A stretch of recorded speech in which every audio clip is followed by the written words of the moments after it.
Unlike previous National Heroes Day celebrations, marked by military parades, medal awards, and large crowds, this year's commemoration was notably subdued.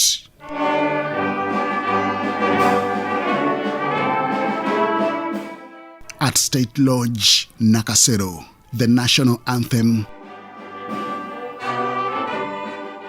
prayers and reflections. In the name of the Father, and of the Son, and of the Holy Spirit. Replaced the usual pomp and ceremony as Uganda marked the 37th National Heroes Day under Ebola-related restrictions. Despite the simpler observance, the message remained powerful, honoring the sacrifices that shaped modern Uganda while casting an eye toward the future. The 9th of June, 1981, was selected to represent all the hundreds of thousands who were killed in the Royal Triangle especially. After the war, we collected skulls of Wanga in 32 communal graves, and each one had about 2,000 skulls.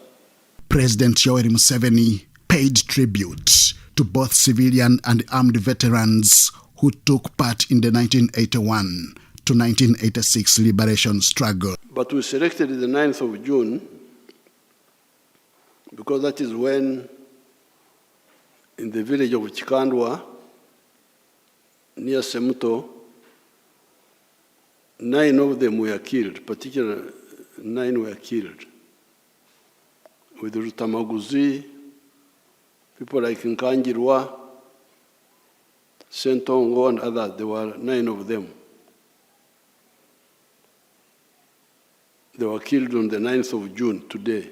So that's why we selected that day to represent all the other sacrifices. He reflected on the conditions that led to the liberation war, saying Uganda's democracy, security, and economy had collapsed under previous administrations. Now, in 1980, when we defeated Amin, we were supposed to have elections, but our people refused to organize them, UPC. And we tried to talk with them, no way. They would go and declare candidates. Like in West Nile, they stopped the other candidates from going to register, and they were declared unopposed, the UPC candidates. In Tororo, Changomacho, a professor, they said no, he cannot read and write, that he can't, they cancelled him. And we were begging UPC, please, please, please. They wouldn't listen. So that was the first reason, democracy. Museveni noted that the country's progress over the past 4 decades stands as evidence of the success of that struggle. However, he shifted focus to the welfare of veterans, directing leaders of veterans associations to account for how billion shillings allocated over the years has been utilized. Obuwumbi bibiri asatu mukamu bwalaga ku address ki bwalagawa.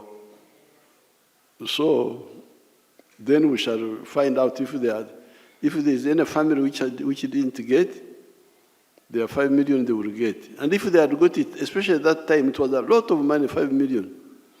Even now, abantu bange bana bafunye akakade akamu, only 1 million, they have moved. Vice President Jessica Alupo, who attended the ceremony, said the day served as a reminder of the sacrifices that delivered peace and stability to Uganda. And as you have said, no snoring this time, no sleep, Your Excellency. We shall commit ourselves to your guidance, and we shall serve with diligence. And all the people of Uganda I would like to assure all the people of Uganda that we shall deliver as guided by His Excellency the President. State Minister for Luweero Triangle Affairs, Alice Kaboyo, praised veterans, saying their sacrifices transformed the country's history. The ministry shall intensify community mobilization across sub-regions to ensure that every household participates in wealth creation, productivity, enhancement, and national development. Uganda remains firmly on course towards... As the ceremony drew to a close, there were no military parades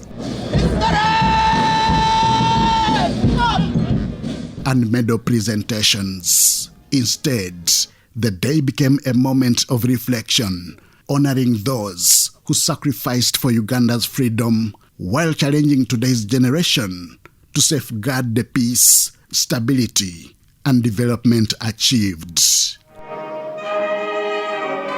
Henry Okrut, UBC.